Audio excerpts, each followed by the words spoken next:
Welcome to the Quiet Warrior Show, where we help top leaders find their pathway to incredible success and a lifetime of happiness. Here is your host, Tom Dutta, the Quiet Warrior. All right, everybody, welcome to the Quiet Warrior Show. My name's Tom Dutta, like Butta. Man, it is hot today. And I'll tell you, my guest, I got to give him a lot of credit. It's 105 degrees in Washington where he is. I can see the sweat pouring off his brow in the green room, so we got to be careful.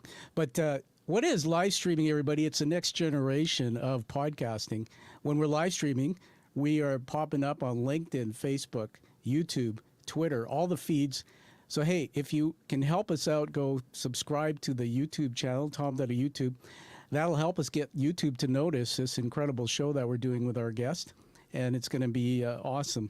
Now, as I start here, I just want to make a couple quick announcements. Just let me get rid of something off my screen here. We're going to make a quick announcement about what's coming up on the show. The show has just been exploding, and I don't mean that in a negative way. I mean, it's incredible. Here's what we have in the next couple months. Tomorrow, Professor Kurt Barling, 22 years, he was a broadcaster on the BBC, spent his life storytelling. He's now a professor at Middlesex University.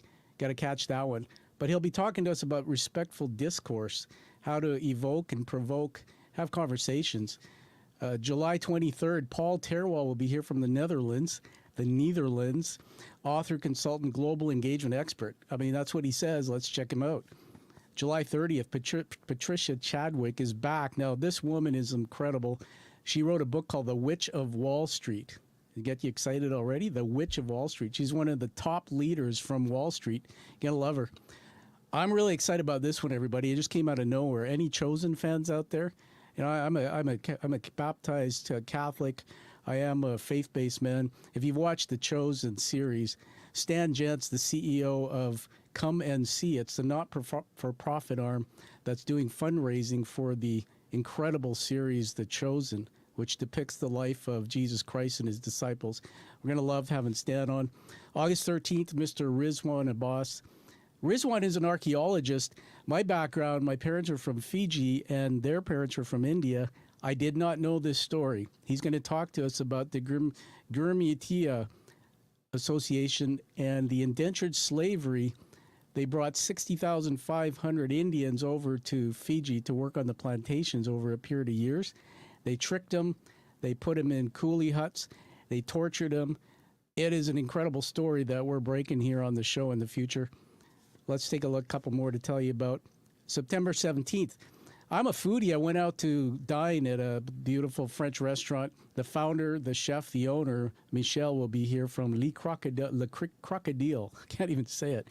Now, why is it significant? Because after a year dedicating his life to this, he's retired. He's going to tell us about the bumps on the way to building a legacy restaurant right here in Vancouver, world-renowned. And finally, this one gets me close to my heart. Dr. Amelia Kelly and Gina Cavalier will be here in September. They've written a book called Surviving Suicidal Ideation. Man, that's a deep topic. I know a little bit about that because of a concussion I had. These two ladies are going to come on and talk about that in a very creative way. I said last one, sorry I lied. Mike Harcourt, the former mayor of Vancouver and premier of British Columbia, if you all remember him, he had a bit of a setback, fell down a stairwell, kind of semi-paralyzed himself. He's coming back on the show, and he's going to be talking to us about policy and all good things. So how's that for a build-up for the next few months on the Quiet Warrior Show, everybody? Unbelievable. Let me now play a short video and have some fun watching this one.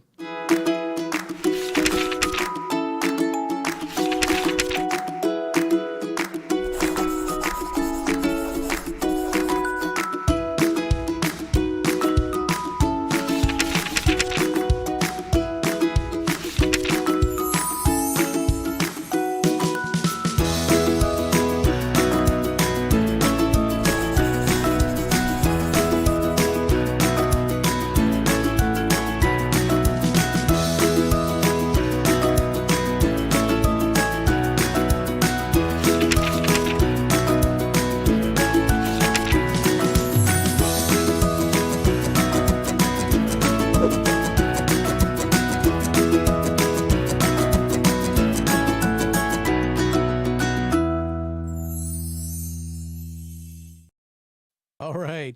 Hey, this is my pet project, everybody, my third book. It is a coloring book for the children. In a tough world, what better way than to provide the children with something to do, something that they can do with their parents. Check it out on Amazon, everybody, and I'll tell you more about it in another show. Now, the most important part of the show is to introduce our guest. We're going to do this in a bit of a creative way. So, everybody, I want you to get into the role, get into the part as I introduce the guest. I'm going to add something to the screen here. We'll tidy all this up a little bit later in the edit. So let me just add something to the screen here, folks. All right. Now, there you are. It's a beautiful, warm summer morning. You walk outside into your garage, take off your spectacles, and you put on your shades. And in front of you is this beautiful Harley-Davidson motorcycle.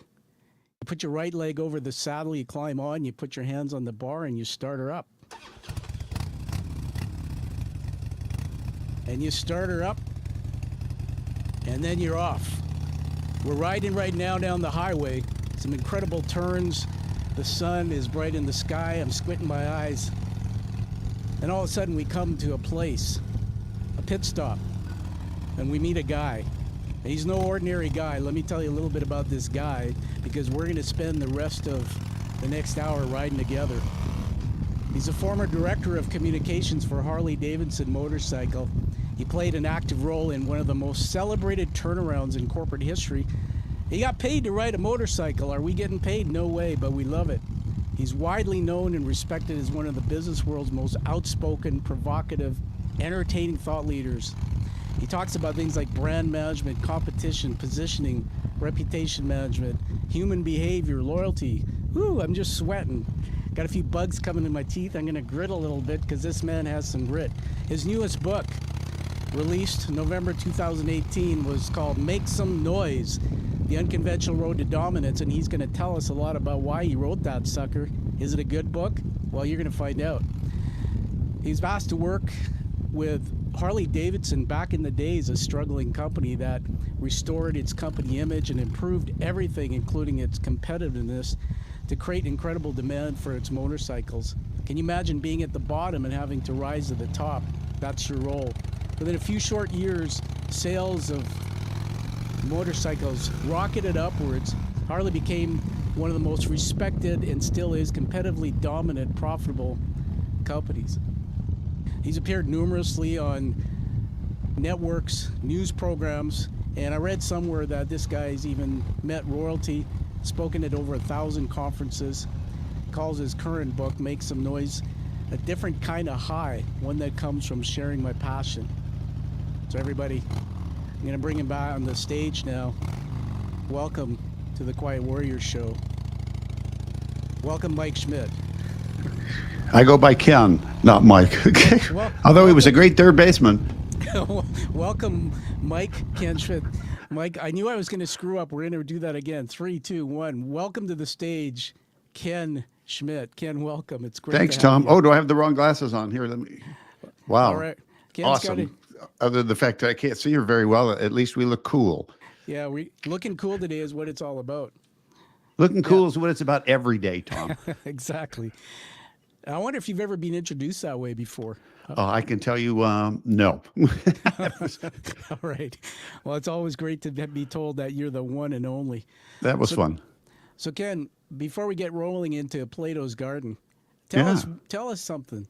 Tell us, you wrote this book called Make Some Noise. Why did you write it? Because what I learned over the years with so many of the businesses I worked with all around the world, businesses that we all buy from every day, is that they're very good at doing what they do. But what businesses don't do well is compete. And in fact, don't even talk about or think about competing. They believe that just going to market and doing something well is competing. And so that's why I write the book. I'm going to show people how to reposition the business and become competitive to the point that they dominate their market rather than just participate in it. Now that is cool. And I like that word dominate, everybody. When that word dominate hits my brain, it goes on journeys. It evokes many thoughts. For all of you business leaders who are watching this live or even watching the future release, I wonder what that means to you. Ken, here's a question for you. Yeah. When you're done with this world, man, what will the world look like? What will the world look like? Oh man, hopefully. I mean, geez, if I could paint a perfect picture, it'd be people would be decent to each other and would understand why we're here, and we're not here to be superior to others. We're all here to help each other. No, I love that word decent. And you're talking to a guy here in Vancouver, British Columbia. Hey, Canadian, eh? And you're over there in Washington, correct, Ken? Yep, well, Washington D.C. Yep. Yeah, we're a culture of tolerant people, but we're a culture of strength. But decency goes deep into my cultural values. I just love what you told us there. Ken, are you ready to go into Plato's Garden? Let's go into Plato's Garden, man. All right, everyone, we're going to just get us rolling into Plato's Garden. So stand by while I set this up.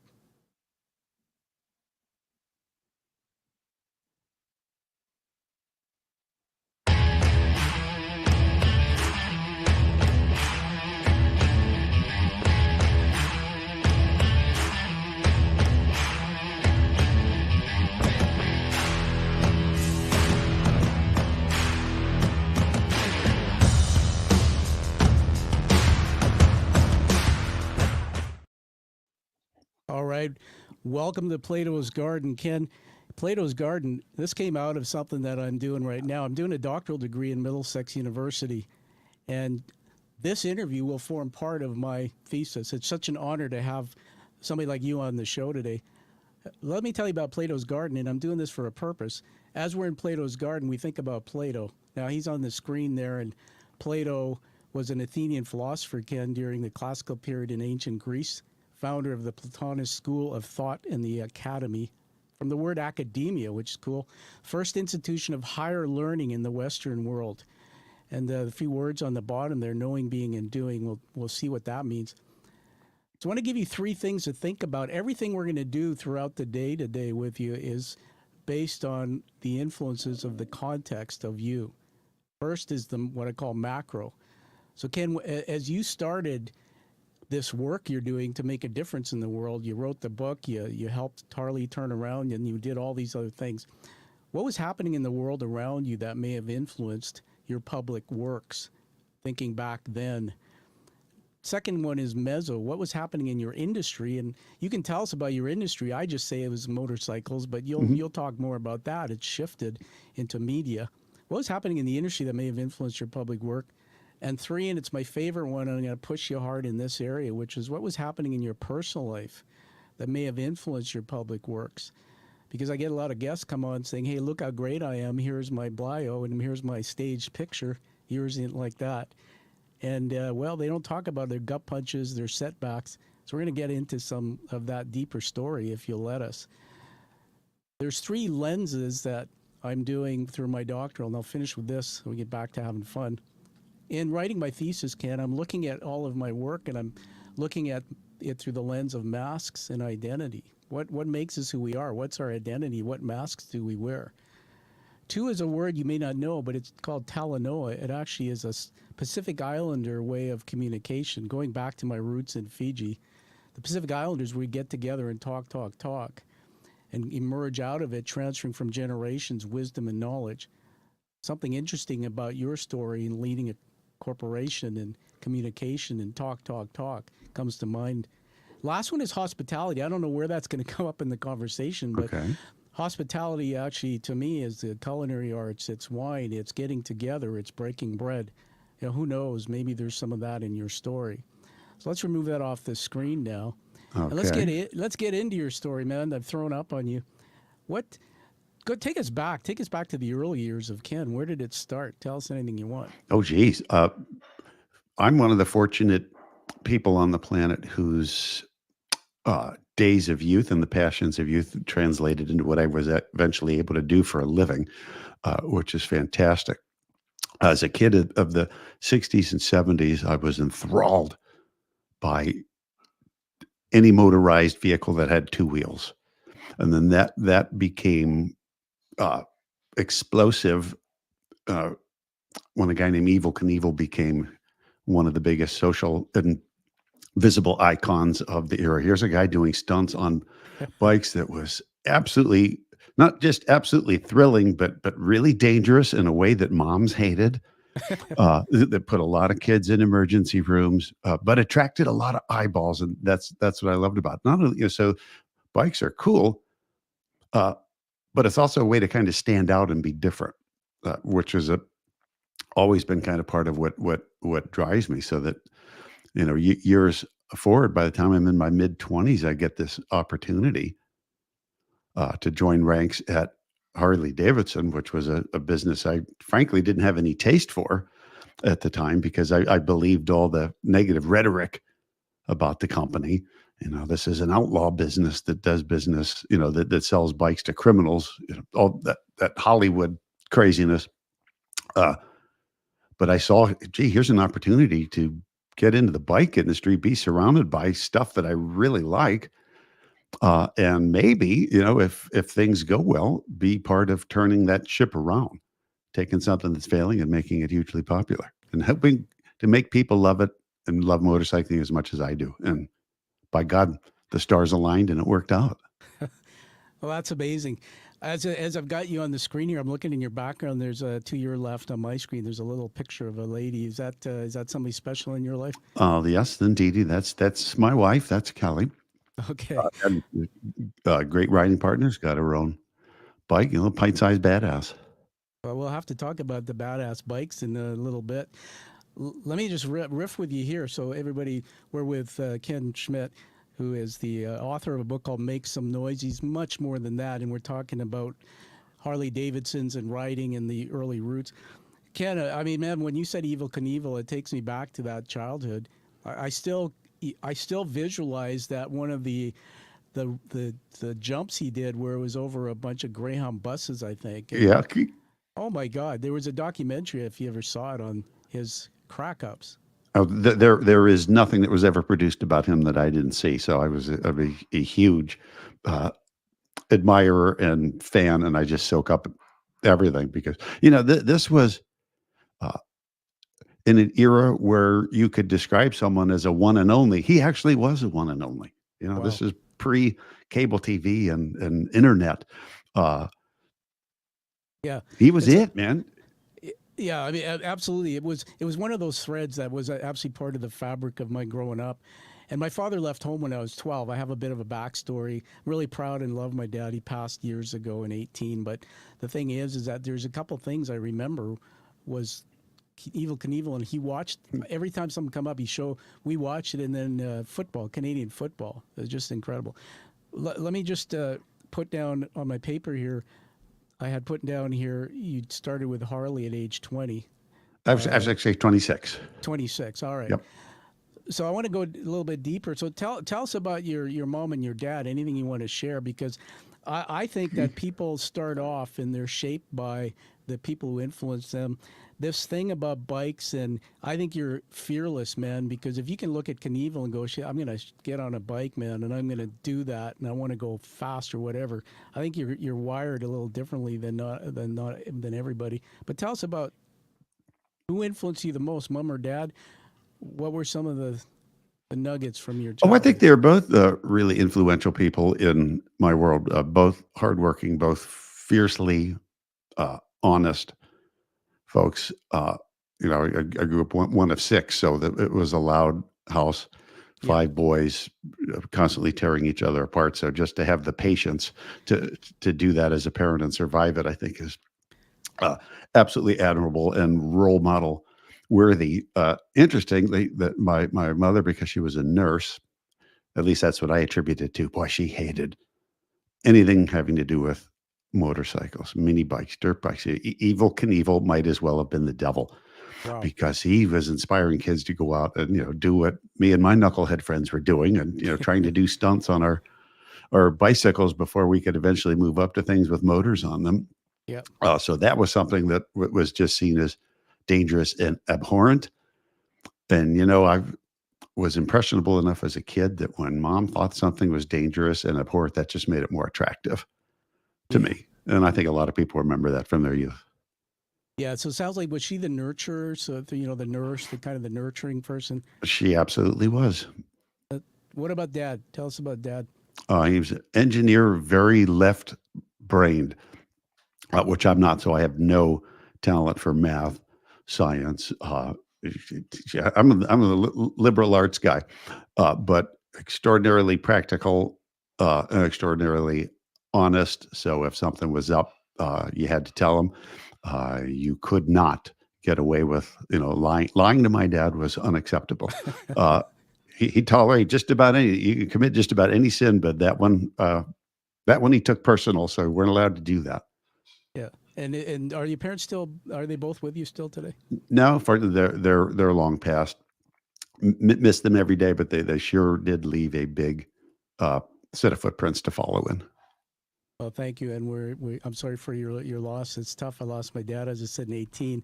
Mom's still around, not that well of health, but certainly you have one of the better stories I hear of the influences of context, going back to the micro you from mom and dad. Who Going back to that chapter of your life, what was one of your biggest frustrations growing up? What was one of the things that your rebellious side, if you had one, or something that just kind of, they call it sometimes you have a chip on your shoulder and it drives you to actually go forward. Interestingly, that's a great question, Tom. I was then and am now fiercely and independent minded. Uh, that was always the joke that I pulled out, quip a billion times. Nobody tells me what to do. Uh, and because I think it was because I was in a large family, and four of my brothers went into the military. My dad was ex Air Force guy. The thought of taking orders from someone was abhorrent to me. Interesting. Drop down and give me 20. No, I'm not going to drop down and give anybody 20. I'll do that when I want, and I'm not going to get my hair cut either. So I don't touch love the it. hair. Just a fiercely independent Wow. thinker Yeah. and doer. Amazing to hear. I didn't know that part of your story, Ken, but I just wrote some notes here on the paper about your other brothers, military as well. They seem to, I don't know if they followed dad in the footsteps because of dad's influence. We have something in common. My father was a commanding officer in the military. It's actually because he was born in Fiji. He was stationed in the UK where I was born. He was on a military base. And man, that guy, my dad, was command and control. I'll kick your ass if you don't. And dude, I literally straight A's in school. We had the best manicured lawns. All my chores were 100%. I didn't have something you had, which I'm learning from you here, and you're blessing me, and that is the ability back then to be independent, to stand up for myself and set boundaries. So that is something later in leadership we'll talk about. How do guys like me who come from maybe turbulent backgrounds, who are rebellious against command and control, how do we lead them in business, right? Because I went into the business world and I had this tug of war. Anybody who was command and control, I kind of in my mind saw them as evil Knievel, right? Interesting. Tell me about that in terms of what I just said.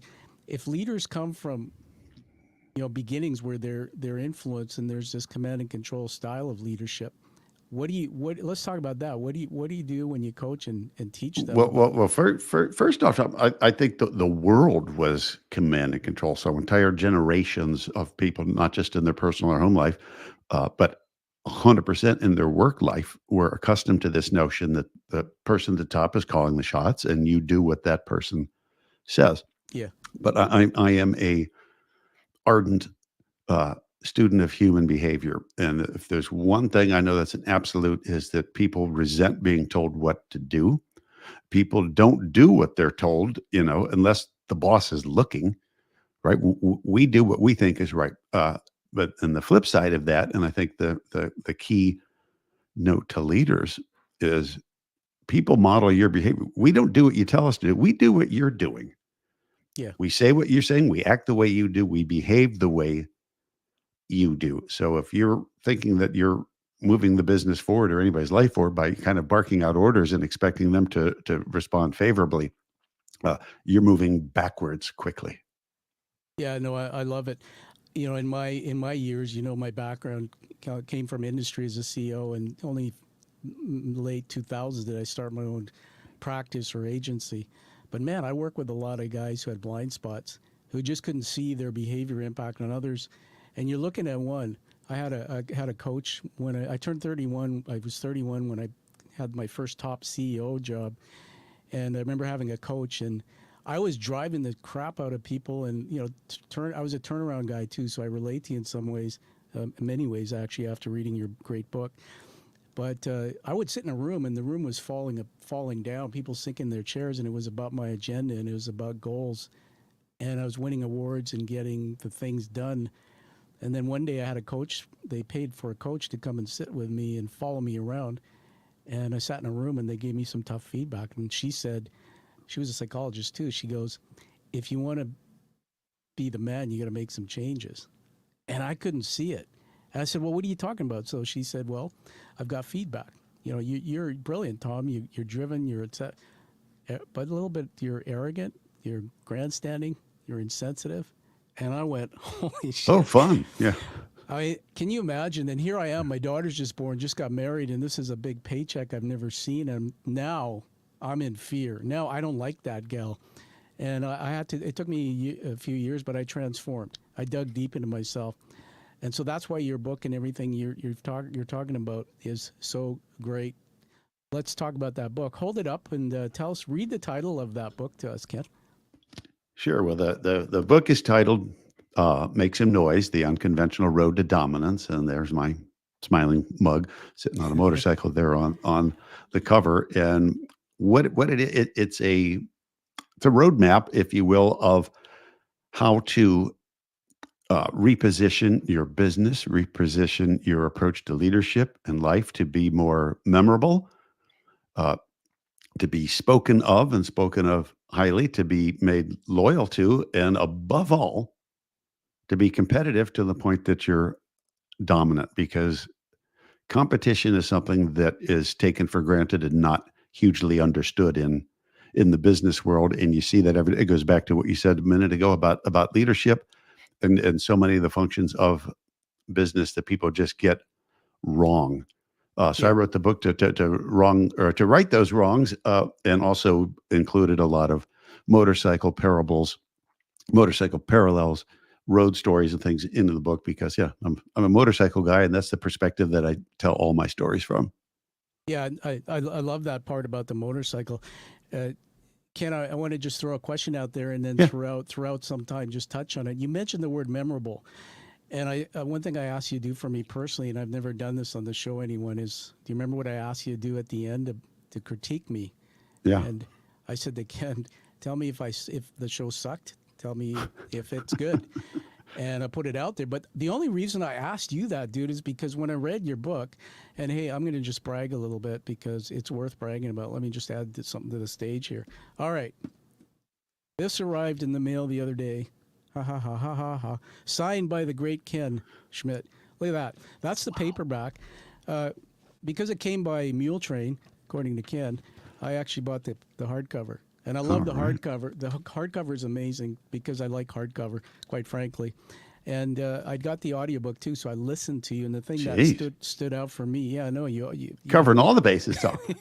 Yeah, I'm a triple fan. The audiobook is notable because your voice is on it.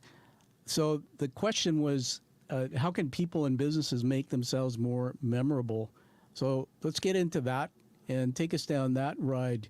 And what does that mean? And pick any industry, but I'm just sitting here and pretend my sign on my forehead says, I don't get it. Tell me what you mean. Okay, well, what I'll tell you first off is that most businesses do an extraordinarily bad job of making themselves memorable, making the business memorable. And what I mean by that is, and it's common in just about any industry you can imagine, is businesses, without thinking about it, model the behavior and march in lockstep with their competitors. Look, in any industry, everybody describes themselves the same ways.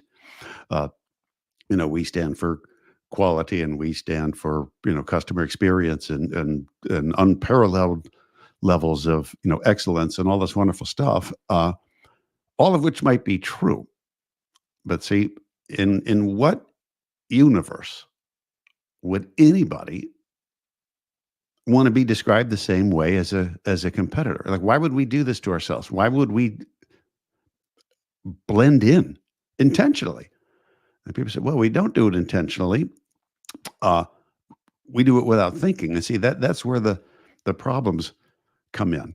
What people do running businesses is do things very well. I mean, find me a business out there that's bad at what they do, right? That wouldn't survive a week. People are very good at what they do, and the people running businesses know how to get their people to do things at a high level. Yeah. That's all great, Yeah. but unfortunately, uh, the exact same descriptions can be used for any of their competitors, right? Uh, People doing the exact same things that you're doing, equally, if not better than you are, or maybe pricing it lower. Yeah. So Let now me where are you? let me jump in and riff with you, Yeah. everybody. Ken Schmidt is the author of Make Some Noise. We're riding along today. Ken, you evoked in me a thought, right? So Yeah. back in this was before the last role I was telling you about, which was in the financial service sector for me. That was my first top level. But I went into telecommunications, and I was with our second largest telecom company. And back then, that company was it was Twisted Copper Pair, they called it, which was your traditional telephone. Yeah. And if we look at Evil Knievel, the story you were telling, you can imagine that Evil didn't have a cell phone. When he's all cracked up, lying on the ground, saying, "Oh, he didn't pick out his cell phone and call 911." He's got this banana-colored phone with a little cord on it, Twisted Copper Pair. I joined the company. I was headhunted in, and there was about 125 of us, Ken. And right away, they bolted together two big telecommunication companies here in Canada. This was about an $8 billion company. And they decided to bring in consultants, and they looked at, let's change the CEO and the board. Let's change this into a company that's data, internet, wireless, and telephone. Okay, so the beginning of major transformation. And I'm a guy in there. So there's a point to my story here. I ramble a bit because of my concussion, so pardon me for going off on a tangent. I get in there, and I'm in my 30s. I don't know my blank from a hole in the ground in terms of jargon and language. And then I get into a boardroom and I see consultants come in. All of a sudden, I see these value statements and this whole vernacular, this language start rolling out in PowerPoints and in presentations from the top layers down, using words like "we will be best in class" and all this bullshit. When I read your book, bravo to you. This book actually tells the truth, everybody. That I used to say this, and I'll give it back to you to tell me what you think. That I used to say this to people: if I can't explain what I do to my 12-year-old daughter, if I can't explain it to her, Yeah. then I ain't explaining it to anybody. And imagine if I'm talking to a customer and I say that, and then I read your book and I go, "Holy crap! You said something in there about that." Yeah. Tell me what I just said or what you like, but talk about what's your response to all this? Oh, first of all, I love that example that you say, if you wouldn't say it in words that your 12-year-old daughter could use. I always say, talking to business people, that if you wouldn't uh, uh, tell your grandmother at the dining room table in language that she could understand what you do, then you don't know what you do. You don't know who you are. Grandma doesn't understand your value statement. Grandma doesn't care about that, and that puts her in the same bed with all your customers or potential customers. Your fancy language, your internal knitting, your growth statements, your mission statements, all of which are important, kind of rallying things internally, tend to not resonate or reach into the outside world. I mean, the last time you bought from a business because you read their mission statement was exactly never, Yeah. as it is for everybody. And that tends to be trite, the what I call the dull, totally meaningless, totally non-memorable, emotionless language of business, which moves people and businesses backwards. It's totally not memorable. If you want to be memorable, it's got to be different in ways that people find meaningful, but also unexpected. Telling people what they expect to hear uh, basically says, "Hey, we're the same as everybody else. We're a commodity. I'm no different. There's nothing special about me. Ignore me," which is Yeah. exactly the world that we want to move away from if we want to become dominant. Yeah, it's pretty remarkable. Again, the CEO of that company at the time, and you're gonna probably dislike the story about what happened to many of us at that company, but I don't want to dominate here unless you want to hear it. You'll ask me. But basically they spent money like drunken sailors trying to turn a ship in a new strategy. This was a unionized environment where they didn't think about the impact of limitation of the union. And I was part of an initiative called Fueling Our Future. We literally were asked to fire 5,000 people Oh, in Lord. right-sized company. I put myself out of work and 40 people, 300, drove 30 million in costs out of this company. That stock went from $35 when I got there to $6 when we started fueling our future. All because of some of the stupid things that they were doing, which resonate clearly in your book about, do the right things to be competitive, etc. Let's go back to the book then, and in here you're talking about being dominant. What do you mean by that? What does that mean?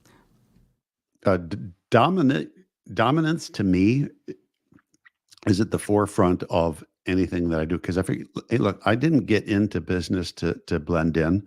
Yeah. I didn't get into business to be passed over. I didn't get into business to be thought of the same way people who do the same thing that I do, or to be an also ran. Is I want to be out in front all the time. What's the point? Why get into a business to be fourth best? Yeah. Or fifth best? If you're not pushing to be the first one across the finish line, then somebody else is. So that's the way I've always thought of this. It's kind of the good enough can't be good enough because somebody's going to pass us. That's my take on that. That's very cool. One of the things I love about the book, everyone, is there's a value add in it. So it's a resource book for sure. And there's something in it called a PDF, which is a document. So I'm just going to add something to the screen here, Ken. Can you see that? I can. Now, our audio folks on the podcast, when we release it, won't see this, but everyone on the screen, we have a PDF. Ken, I just want to slide down that for a minute, so just hold on a second. I'm going to take it to this page. Just tell us, what is this thing, and what do we do with it, and why do these 3 points, why are they there? The 3 questions that are posed on the page are, to me, should be the foundation of any successful business. I've built my whole professional life is based on these 3 questions. I posted them outside my office on my first day at Harley-Davidson. Read them out to us. Sure. The questions are, what are people saying? What do we want them to say? And what are we doing to get them to say it? So what I'm talking about here is basically anyone or any business's most valuable asset, and that's their reputation. What do we want people saying about us? And see, here's the challenge and the opportunity all rolled into one. As business leaders don't tend to think about point number 2. What do we want people saying about this business? Because, imagine one of your customers, somebody that you talked with or served last week, is, sitting on a plane next to someone that you would love to have as a customer. Could be the biggest, most influential, deep-pocketed, glorious customer you could ever have. Yeah. And they both work in the same industry, share the same problems. At some point when they're having a conversation, your name's about to come up, right? At least you hope it is. What would you want that person to say about your business? Who you are, why you're awesome, why they should prefer you. And the 100% of the time, Tom, when I ask this of executive leaders, what do you want people to say about your business?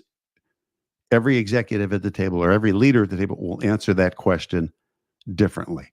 Boom, the problem just identified itself. We don't even know, we don't have consistency here on who we are, let alone how we want the world to see us. Geez, maybe we need to focus on this so our employees can be consistent on this too.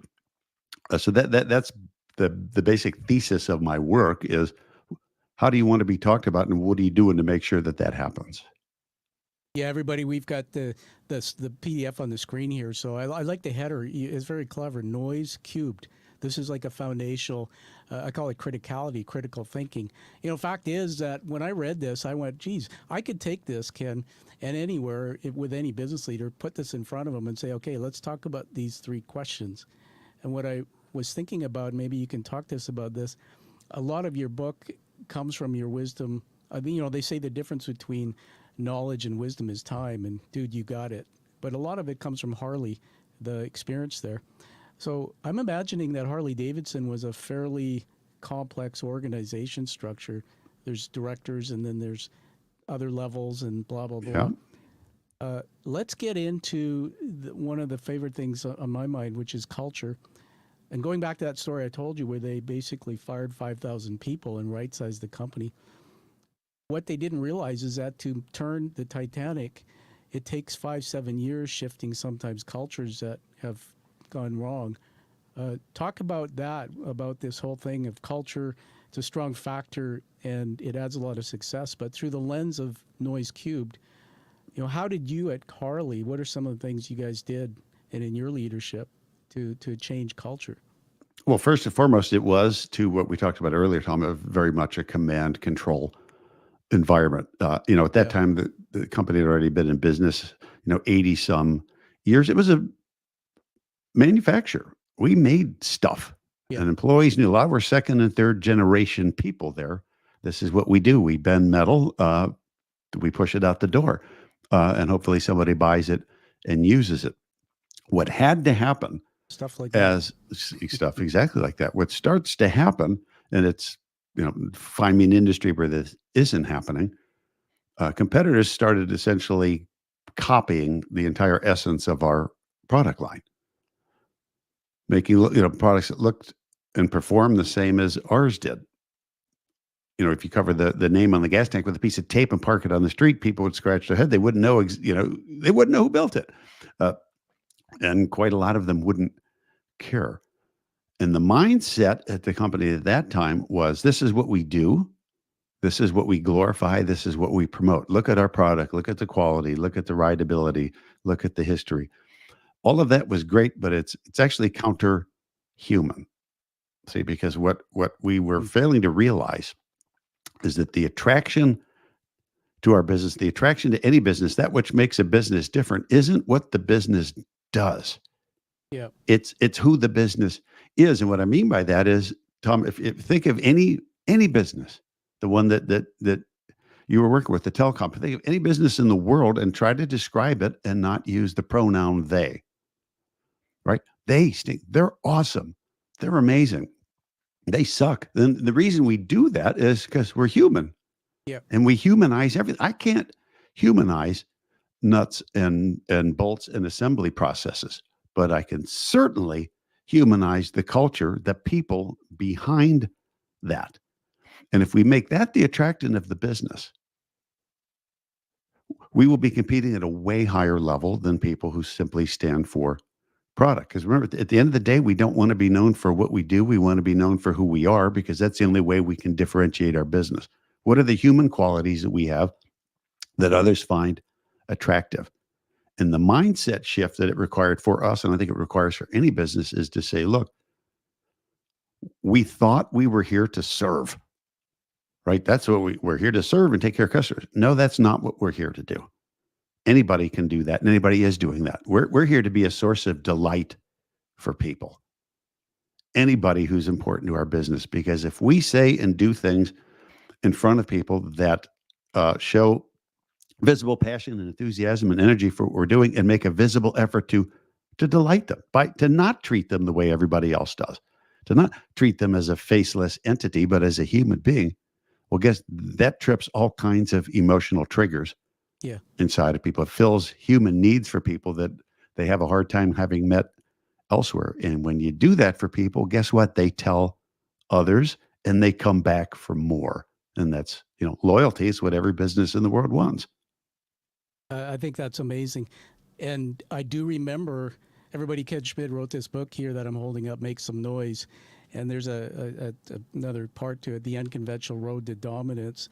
What was interesting is this, you just told us about this in a broader way, but I remember reading in here about, you said that because of what was happening with the company spiraling, I think it was it Honda, one of the competitors? And what's interesting to me is I don't know a lot about these beautiful machines, and we're going to put one on the screen here for a minute. There's a bit of a story around that. That's something. I don't know much about these. So quite frankly, if you put a Honda and if you put that and 3 other brands, Kawasaki or whatever, I'm just somebody who couldn't tell you couldn't tell you, okay, which one do I like? But I'll tell you what, had read your book, and there's a couple stories in here of you riding and your experiences riding with others. You took me on a journey. They call it the hero's journey, Ken, in my mind, with emotion. And if you tied some of that to this bike, and I'll tell you where I found this bike, I'm very interested, because this bike is going to create for me a memorable experience. I don't give a shit about how many CCs and all this stuff. Mm-hmm. And that's one of the things that jumped out of your book to me, is about creating memorableness within companies, tying it to experiences. Where is this picture, by the way? I'll tell you. I walked out. This is funny how the universe works. I think maybe my reticular activating system, which, by the way, everybody, I'm a neuroscience geek, which filters things to find things, Ken.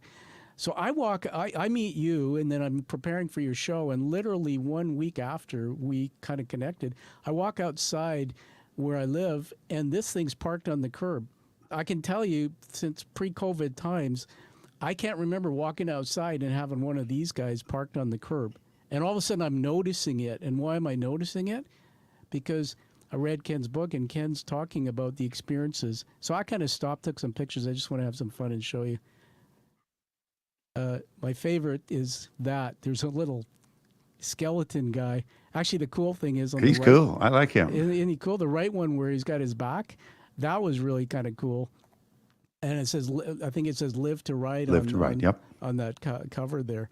So let me just remove that off this screen. I want to have some fun with you on that. But they say that it's about how people make you feel, not what you do, and you capitalize on that with what you're trying to tell us. Go back to loyalty. And so, okay, you're shifting the culture at Harley. You're creating memorableness. You're starting to change the way people speak and whatnot. But then there's this loyalty thing. Why should I deal with Harley-Davidson? Why should I stay there, or whatever company?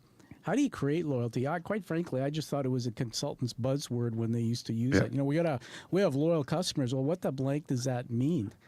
And what I typically hear is the exact opposite. We can't make our customers loyal, or loyalty is dead in our marketplace because customers see everyone the same and only want to shop on price. Wow. And I have a neat story, a way I love to describe loyalty and point out a mistake about it that most people make. And if I showed you a Harley-Davidson tattoo, you would say, "Oh, I've seen those before."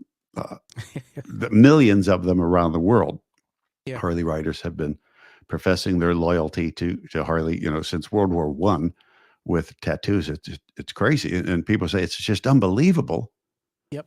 That Harley customers are so loyal that they tattoo the company's name onto their bodies, and then they say, "I wish our customers could be that loyal, but," and there's always that but what we do isn't cool or iconic and big and loud and powerful. So I was asking folks this question. I said, "You see all these Harley tattoos. What are those tattoos professing loyalty to?" And people say, "Oh, these are people professing their loyalty to their motorcycle, to their machine." And I say, you know what? That's the thinking that bankrupted Harley's business. This belief that that's what we're here to do. That's what we are about, is building motorcycles. No, we're not loyal to things. We're loyal to the people behind them. We're humans. We humanize everything. So when you think of a business, you see that tattoo. What that is it's all a mirror reflection of the culture of the business. It's we need to put a visible face in our business. We need to focus on delighting people, and we need to actually do it, because when we do it, they come back for more. They are loyal to us and that which we represent, which happens to be that company and the logo. Any business can and should be doing this, because it's a scientific fact that humans seek out and faithfully return to anything they find delightful. Anything. And there's no better definition to me of loyalty than that. The person answering the phone at a business can do more to engender customer loyalty than any other person at the business if they're the only one who's actually talking to a customer. So what's coming through in that person's voice, what's coming through when they're having a discussion with that customer, when that employee is being interested instead of interesting, instead of talking about we have this, we have this, we have this, is instead showing interest in the person on the other end of the line or the person standing in front of them in the trade show. Tell me about you. Wow, that changes the dynamic immediately. Someone's showing an interest in me, asking questions about my favorite subject, me. I like that. I'm going to keep this conversation going. And there's never a time that doesn't work. Yeah, I love that. Everybody, we're talking to Ken. Ken, hold up the book and again, just to tell us the title. Oh, I'll hold up the book all day, Tom. Try to get it in the frame here. That's me. Make some noise. Unconventional Road to Dominance. See, what most people believe, and why I subtitled the book "The Unconventional Road to Dominance" is people believe that doing what they do well and doing it more efficiently and knocking cost out, promoting, marketing it well, is the path to success. Yeah. And what I have to constantly remind people of when they tell me that is, you're on the exact same path as your competitors. Exactly. You cannot. You want torque, baby. You want to be the first one off the line. You want everybody chasing you. You want torque, baby. There you go. Want that torque. I don't want to follow somebody else. I want them following me. Amazing word, torque. And just back to you say things, my brain goes on a journey, man. It's just beautiful. Writing down here in my little notebook, I wrote counter human mind shift. Two big things you put in my brain. Everybody, just teaching moments here on the show with Ken. Counter human. There's a lot of things that businesses do that are counter human. Here's an example. Most of it is. Here's an example, Ken, because this was really stood out for me. We just went to New Brunswick, which is the other side of our country, to see my 26-year-old daughter graduating university, environmental engineering. And we also quick coincidence, Tom. I'm leaving tomorrow on a bike ride up to Nova Scotia. It's going to go. Oh my gosh! All north, south, east, west. We're going to completely cover it. Ever been there before? Yeah, only in Halifax. I've not ridden up there in the backcountry, so I'm really psyched. That's amazing. So I just take my other shot off the screen there. So God bless you for knowing something about our country, because when I have some of our American friends on, they don't. I'm a huge fan. Thank you. So there's my daughter in New Brunswick. We just spent a week there. And by the way, we got caught in this ridiculous airline strike, which I wanted to use as a case study on this show, but maybe I'll have you back. Get this. We have our number 2 biggest airline in the country. My flight's leaving home after a week at 7 a.m. the next morning, which means 4 a.m. at the airport. 7:30 p.m. that night, I get an email saying, sorry, your flight's canceled. I phoned the airline, and there's a director of communications, a.k.a. you, who put a recording saying, we're not taking any calls. Go figure it out. And then they give you 3 websites.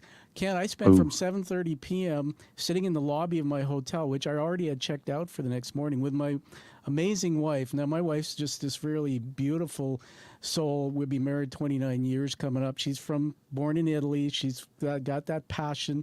She's sitting there watching me for 3.5 hours. I have some visual challenges too from my concussion, trying to figure all this out, and nobody's taking calls. What the airline happened was they had arbitration in place to avoid a mechanic strike. These mechanics are making $100,000, $150,000, some of them more. And we just learned that they got a 30% pay increase over 5 years. What world do people live in when they hold you hostage? So they walked out. In arbitration, you can't walk out. There's no more negotiation. They literally grounded the fleet, no matter where you were, whether in Europe, Hawaii, Canada, U.S. They grounded 90% of their planes. And they told us, my wife had to be back at work the next day, which was July 1st. By the way, this was our Canada Day long weekend. She had to be back at work. And they said, when I finally got an emergency travel agent who I knew on the line, 3.5 hours later, she looks in her system and says, they're not updating anything. Oh, here's something. We can get you home by July 4th. My wife's going to lose 3 days pay, et cetera, et cetera. And so it ended up, I went on another carrier, Air Canada. I found a flight out 2 days later, so my wife lost a full day's work. 2 days later, for $1,680, one-way Ooh. leg to get home to Vancouver, another hotel night, $2,000, and I'm ranting because most of the Canadians hearing this will say, yeah, me too. They ended up canceling 850 flights. Then finally, when the strike was settled, they canceled more, 1,250 flights, and it took many people a week just to even find their way home. Now, here's the thing. You go into a company like that, PR nightmare, that's what you're dealing with. Just give me one nugget. What is the first thing you would sit down and want to talk about with the executive team of that company, which, quite frankly, I'll never fly with them again. I'm not taking the side. Yeah.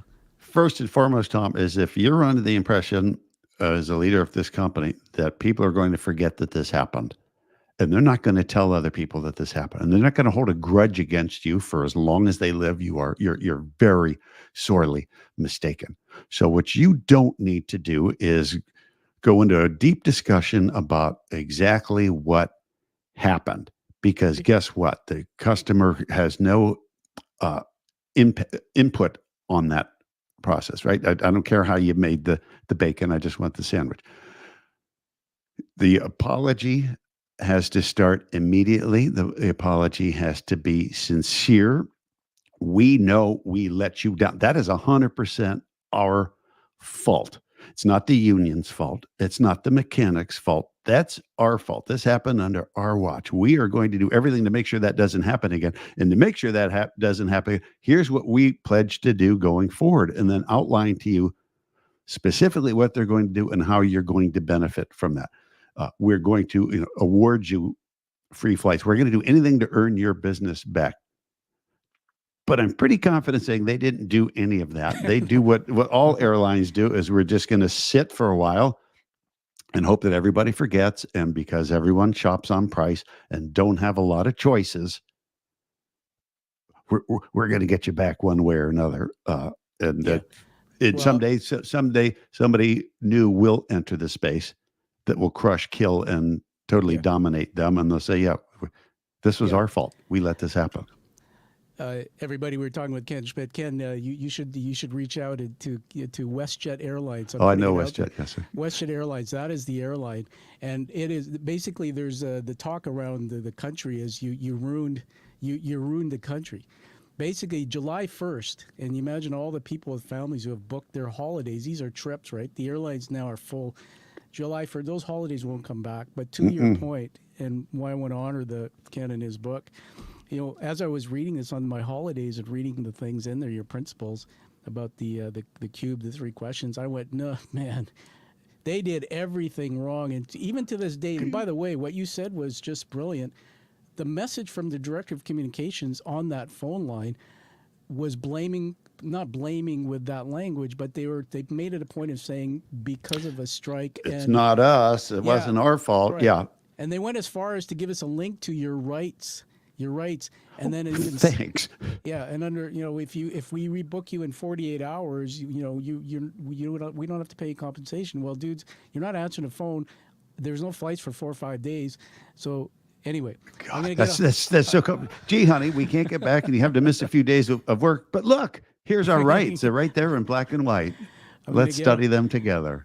I'm going to get off my rant, everybody, and recommend to all of the airlines out there to get a hold of this guy, Ken, read this book, and apply it. Curveball question for you, and then we'll get into something fun called Ken Reads for a couple minutes. Curveball question. What you did with Harley was quite remarkable. To get the book, everybody, write a review, post it. You'll learn the story. If COVID hit during that turnaround, let's just say that 6 months before you guys started doing what you're doing, turn around, COVID hit. Think about now about the way the world's changed with communication and leading people virtually. Do you think that might have had an impact, and how do you think you might have dealt with that?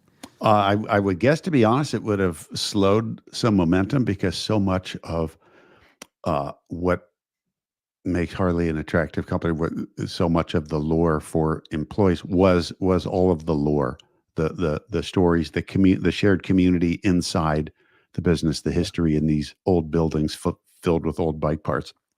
So yeah, that would have dampened some enthusiasm. But what I can tell you would not have stopped was the either through virtual mechanisms, however it needed to happen, there would still be a constant flow of communication and a constant flow of encouragement, of modeled positive behavior to keep people enthused.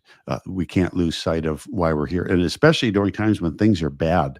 Yeah. When things are bad, that's when people turn to companies like Harley. I need something that's going to make me feel good. Exactly. Get out and have some fun. Whatever, escape for a while. Well, bingo, here we are. Yeah. No, thank you for that. I can see why so many people need you out there with the work that you're doing. We're gonna share something on the screen in a minute, but I wrote down this word on my paper here, oxytocin. It just came to my mind when you were talking about that, connecting to people. And Ken, I'm not preaching to you, but for my audience, especially having a brain injury recovery, that I went through neuroscience and learned that when Ken and I are on the thing here, and we're telling stories about New Brunswick or Nova Scotia, for example, he's connected to me, and my brain is going like, wow, I like this guy. There's something about him that we have in common. He's connecting to me as a human being. What happens in the brain is we release oxytocin. Oxytocin is actually the neuromodulator or the chemical that creates joy and happiness. Imagine, you read this book, it's all over it, and you obviously figured that out in a different way, that if we're talking and making this human connection to what we do in our business, that people are going to remember, they're going to go deeper, they're going to be happy and joyous, and they want to come back to that experience. And this is why I said to you about reading the book. One of the things I'm going to just tell you did really well in here is using story, narrative.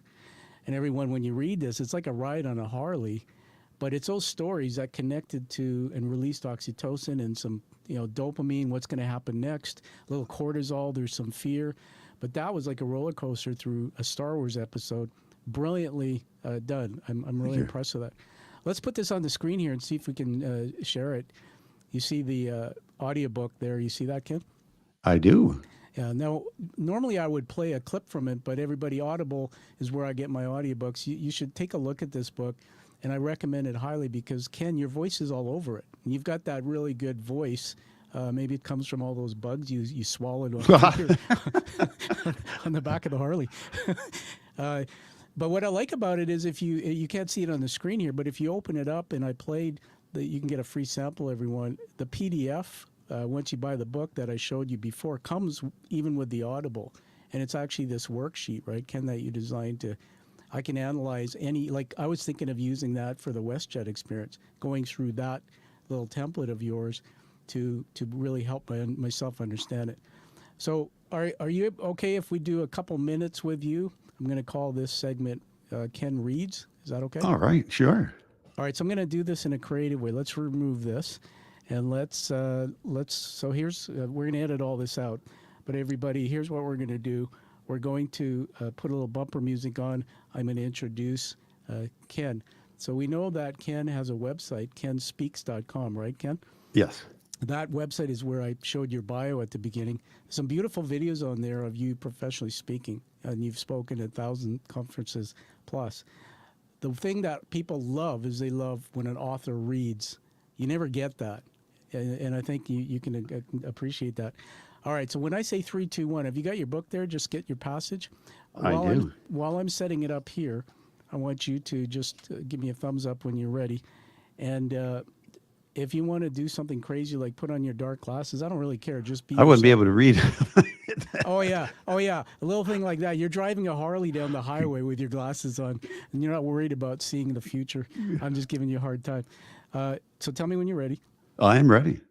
All right. So let me. I'm going to full screen you, and then as soon as I say, ladies and gentlemen, Ken speaks, that's your time, and take a couple minutes. So I'm just going to full screen you here. All right. So just stand by. Hold on, I'm going to do this. All right. All right. Everybody, we're here with Ken Schmidt, the author of Make Some Noise. Don't you just love it if you ever have heard an author read their own work? We're revving up here, and we're going to give you Ken, and we're going to call this Ken Speaks. Over to you, Ken. Beautiful. All right, this is just a kind of a random page in the book. I've rarely seen a struggling business where two employees, including executive leadership, can answer very basic, who are you? What do you do? Who do you do it for? And why should I do business with you? Questions the same way. How can they possibly expect prospective customers to know who they are when they don't even know themselves? Man, that's crazy. But you want to know what's more crazy? Most of these leaders answer those basic questions using the exact same trite descriptions, like quality, it's an experience, or people make the difference, that their competitors use. In what universe does anyone in any business want to be described the same way as a competitor? The craziest part of all, though, is the fact that few business leaders even think about something as simple as this, let alone make it a priority to address it. I mean, talk about a real and present danger. By far, the most common thread that runs through most of the businesses I've met with over the years, in every corner of the world and among people of all ranks and ages, is the defensive belief that, quote, somebody somewhere is going to do something that's somehow going to make my life easier and my job better. So until that happens, I'm going to just keep doing what I'm doing. You know what I mean? You've probably heard it and you probably say it all the time. You know, once that new website comes online, or once those new products get approved for sale, or the management shakeup or reorg happens, or our social media strategy gets implemented, or our trade association pressures new legislation, or raw materials prices recede, or interest rates go down, or we get that new truck, or our merger is completed, our rebranding is introduced, you get the picture. Somewhere along the line, leaders stop telling their charges that the people most impacted by problems are the ones who stand to gain the most from solving them. So together, they wait. All right, let's do a big round of applause for Ken Clap, there. clap, clap. It's pretty amazing to hear your voice, dude. Now I love the applause, Tom. That great sound effect there. What's it like for you to actually look at yourself? This is kind of weird, right? Look at yourself in a live stream and hear your voice reading. What was that experience like? Well, I speak all the time, but I've never been asked to read, so it's kind of fun, and it's also interesting that as you're going down a road that you went down a million times, you begin connecting dots, and like I know what the next sentence is going to be, even though I haven't read that for God knows, a couple of years. Pretty remarkable, and we kept some of the background Harley engine. I loved it. Going Yeah, it's in very there, cool. All right. The reason why I do this, everybody, the method to the madness is that I'm an indie film producer. It's one of the passions.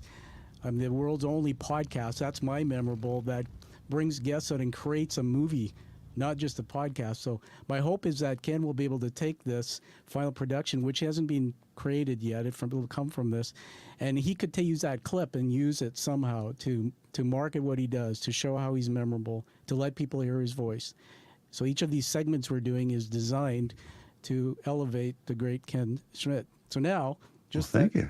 We put you into the twilight zone.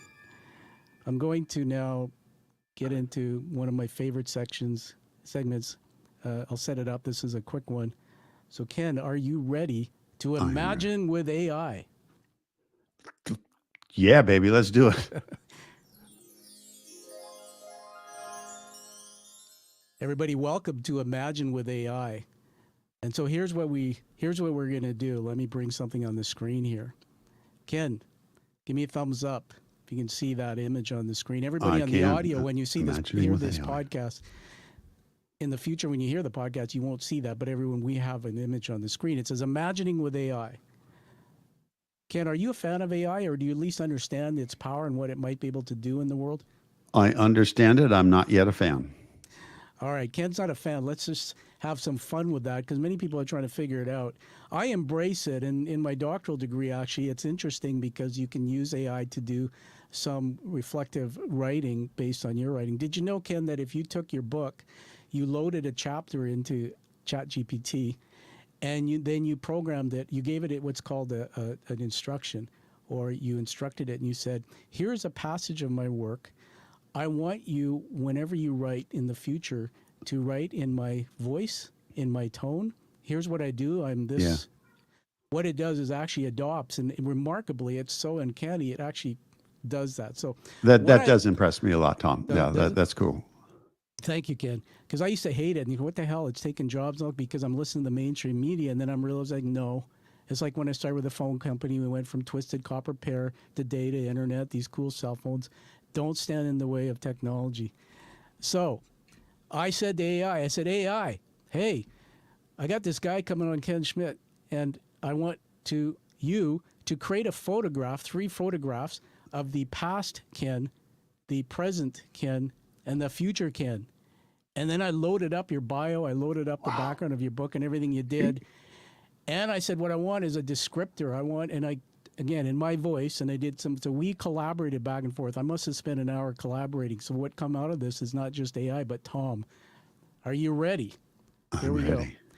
All right, let's take a look at the, let me just look for something on my soundboard here, everybody. Let me just, again, we can edit this up, so. Nope, wrong. That is not the right sound effect. Oh my God. A rim shot. And ladies and gentlemen, imagining with AI, the past, Ken, when the image comes on the screen, I want you to do one thing, be quiet. Yeah. I want you to look at it, and then I want you, when you're ready, to reflect and tell me one word, label it with an emotion. Happy, sad, whatever emotion it makes you feel. Ken Schmidt, the past. Ken Schmidt during his time at Harley-Davidson in the 1990s with dark hair, wearing a leather jacket. He's in a communication role, addressing a team meeting or speaking at a company in the garage filled with iconic motorcycles. The scene reflects the transformation era of the company, with Ken passionately leading the brand's revitalization. One word, Ken.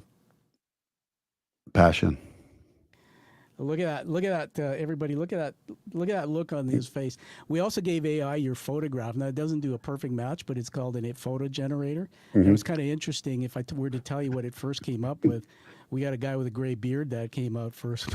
Oh, I don't doubt that. So, all right. So let's go on. Are you ready for the present, Ken? Yeah. But before I do that, I said to AI, I know Ken after reading his book what a passionate guy is, and I bet you if you could all day long ride your bike, you would, right? I absolutely would. And you told us early in the show, which I didn't know, we didn't set that up, that was the thing you craved since you were a kid. So I thought... Still do, yeah. What would Ken really want to do? And that would be my picture. Not in teaching the guys in communications, but the dude sitting on the bike. You got your hands on it all over it. That you spent your life in that shop. All right, here we go. 3, 2, 1. The present. Ken, oh, look at that. all right, let me read this out loud. Ken Schmidt today is a middle-aged business advisor, a speaker. He's seen delivering a keynote speech at a major business conference, exuding confidence and charisma. Wow, emphasizing his current influence in the business world. He has a salt and pepper beard, hair, and is wearing a suit. One word. Wow. Pride. Look at that. Look at that. Listen to that, everybody. The connection, what a picture holds 1,000 words, but what you're seeing is Ken going through this journey in his mind. And you're hearing just a change in emotions between those two pictures. Are you ready, Ken, for the future? Future, absolutely. Ken. All right, everybody, imagine with AI, here is the future. I love this picture. Now, let me read this out loud. You ever watch the show Cheers? Oh, yeah. Imagining Ken Schmidt's future in a world where his innovative ideas have transformed business culture globally. He's depicted as an older visionary leader in a futuristic city surrounded by advanced technology and sustainable innovation. The image showcases Ken interacting with holographic interfaces, symbolizing his continued impact and forward-thinking approach. Ken has white hair, a beard, wearing futuristic yet professional attire. In the background, a sleek futuristic motorcycle. That is so cool. Design that reflects his passion for Harley-Davidson and showcasing advanced technology and sustainable energy features. One word.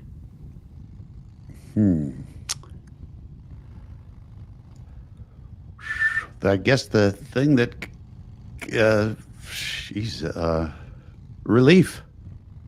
Relief. All right, everybody. So It all worked. it all worked. But when you look at that image, doesn't it evoke some really interesting feelings and thinking? I mean, as I asked you, when you're done with this world, what will it look like? You're on a journey. You're transforming companies. You're speaking around the world, and we don't know where it's going to end up. But that's pretty exciting to be in your shoes, man. Well, and if you think about it, Tom, just look at the last 10 to 15 years. And yeah, I mean, the world has been advancing so Yeah. quickly, and with technology and AI and stuff. And they think, well, think how that's going to accelerate going forward. That might be a vision of the world 5 years from now. Well, there's a teaching moment. What you just said. Come back, listen to that, everybody. That could be 5 years from now. That's crazy, but that is how true you are, Ken. We don't know what's going to happen, but I believe that could be 5 years. All right, let's wrap up, everyone, here in Imagining with AI. We had the past Ken and who he really is on the inside. We had Nice the hair. present Ken with the nice hair and the future Ken. Congratulations with imagining with AI. That was fun. All right. Now I have another surprise for you, Ken. So Yeah. as we go into the pitch for your book, I'm recommending your book. I'm asking Well, thank people to take a look and read this book. But everyone, authors their work's not known unless you read the book, you get it. I'm going to recommend you get it, read it, but post a review. If you don't know what this means, contact Ken. He'll help you. But an independent arm's length review is what I've done for his book, and we're revealing it here today on the Quiet Warrior Show. This is the international review. It's going to be from Canada, so I'm going to share a screen here. Just give me a second here to find it, Ken. There it is. So going back to Ken. All right, so I'm just going to put on a little bumper here. This bumper is called Pull Up and Pull Away, something that apparently when you're on a motorcycle happens. Good.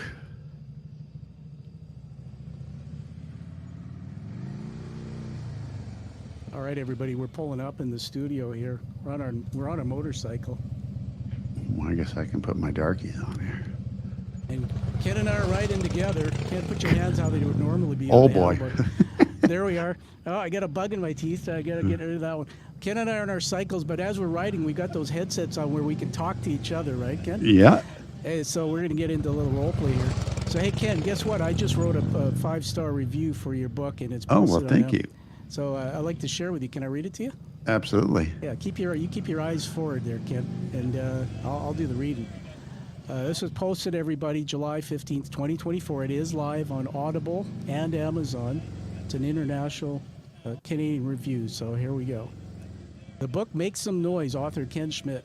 Title, Revved Up and Ready, a must-read for business and motorcycle enthusiasts alike.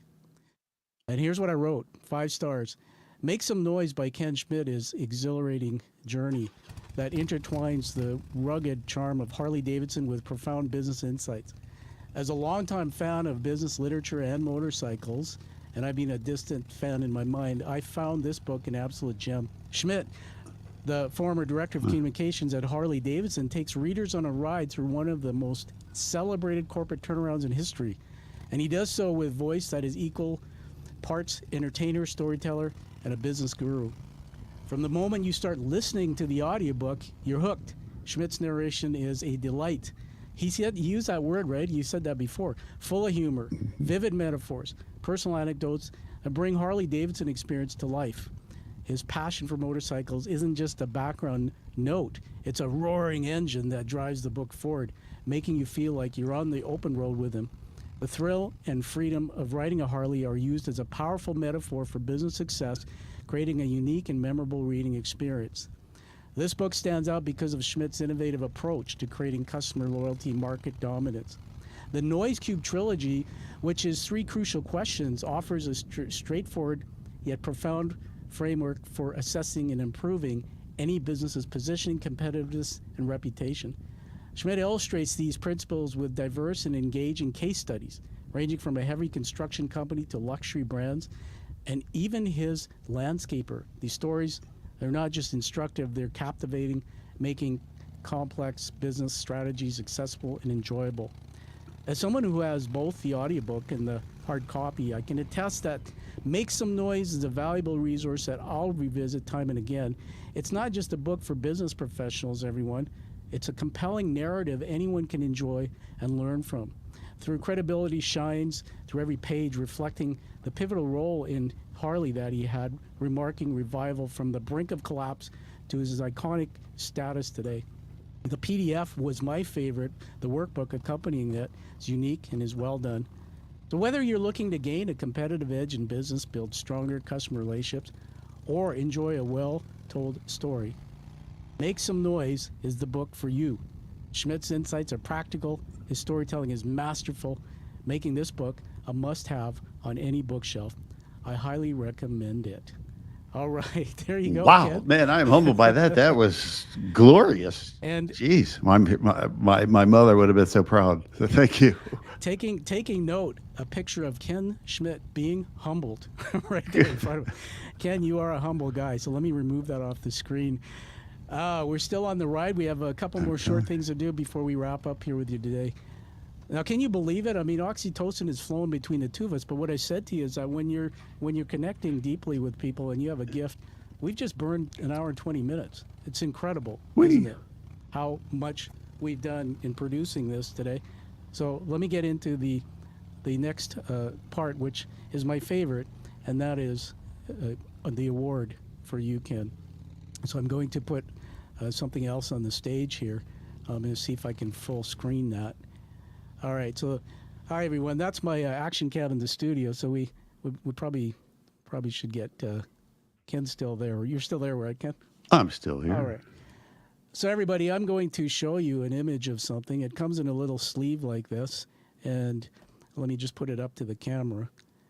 This is called a challenge coin. Yeah. When I started the show, Ken, years ago, I wanted to have something that could be awarded to people who are, I think, in the 1% of the world, who come and bring their backstory of gut punches, successes, who transform into serving the world.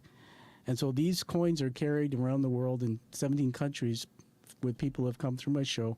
They're hard to get. And so we're honoring you by bringing you into the Quiet Warrior community today. The way it's designed is the front of the coin is the emblem of the show. These are hand-painted, crafted, raised letters done in the U.S. The back is my favorite. I'm bragging here. It's the hero's journey narrative, the storytelling narrative by Joseph Campbell's work. Joe Campbell basically left us a library universe of storytelling and why it works.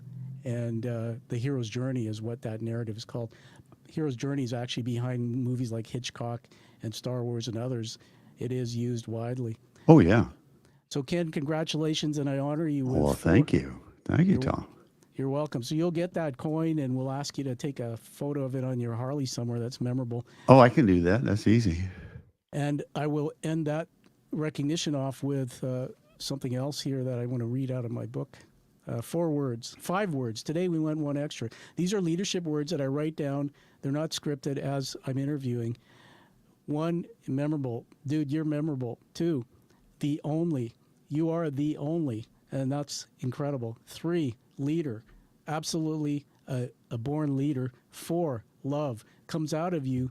And I can't explain it to you, but that connection to my brain, that love is there. 5, wisdom. Time, knowledge, wisdom.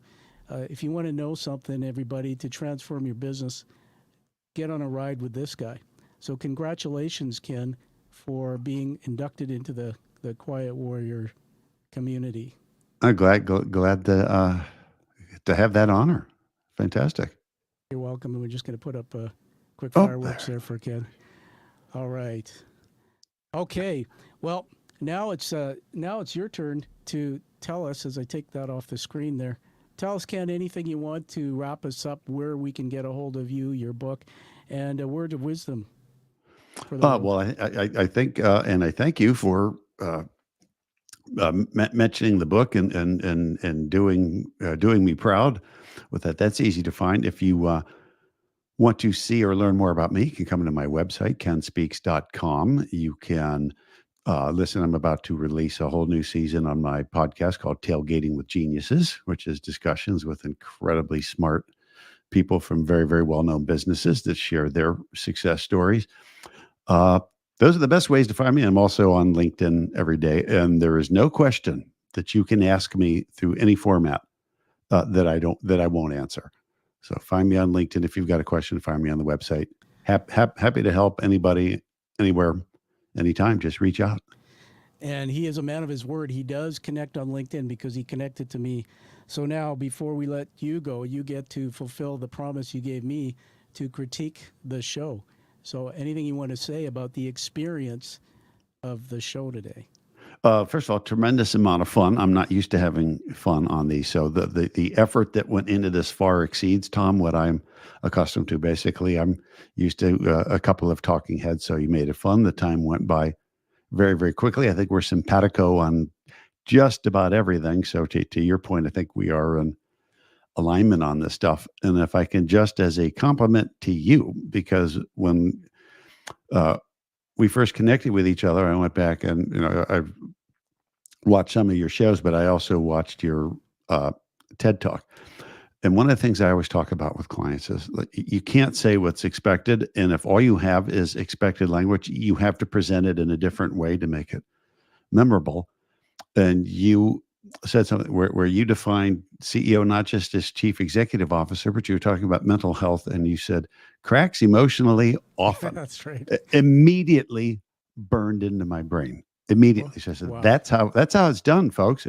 I didn't forget it. I just repeated it. It ain't going anywhere. And I'm always going to think of you. Or when I think, or I see your name somewhere, that's the immediate trigger that's going to go off. Clever, memorable, but also very impactful. Well, I'm humbled. I appreciate that, and I'm being Ken now, being brilliantly humbled. So thank you for that, and that's meaningful to me. So everybody, please reach out.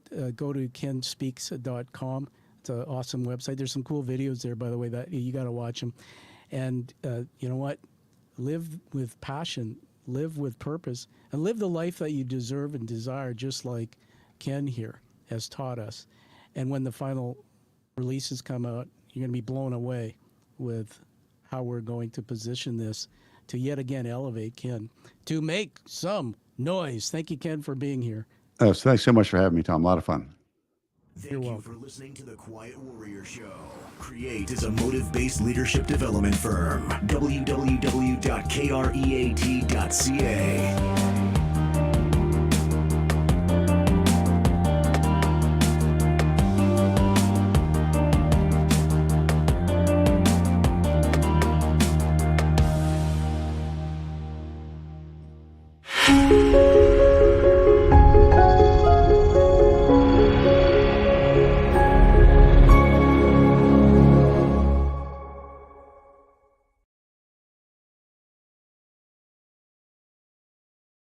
All right, we're going to take it off the line here, so stand by, Ken. Ending stream.